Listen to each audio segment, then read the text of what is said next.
Hello guys, ఈ రోజు వైకుంఠ ఏకాదశి సందర్భంగా మేమైతే వెంకటేశ్వర స్వామి టెంపుల్ కి అయితే వెళ్ళాము. డే టైంలోనే బయలుదేరాము, ఎందుకంటే నైట్ అయితే చలి బాగా పెడుతుంది కదా, మాకు అన్నయ్యకి మళ్ళీ చలి పెడుతుందని ఎర్లీగానే స్టార్ట్ అయిపోయాము. టెంపుల్ కి చాలా మంది అయితే వచ్చారు. ఇక మార్నింగ్ టైంలో అయితే చాలా మంది అయితే ఉన్నారంట.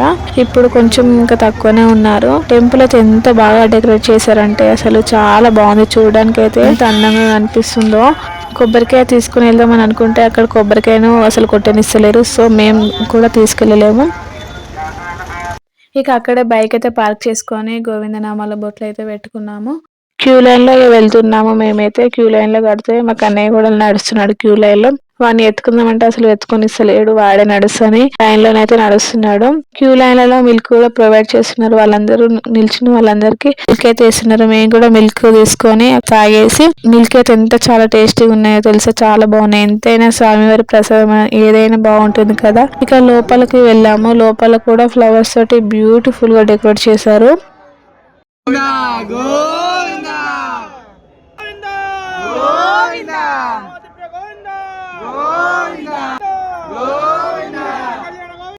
వైకుంఠ ద్వారం నుండి అయితే మేము లోపలికైతే వెళ్ళాము.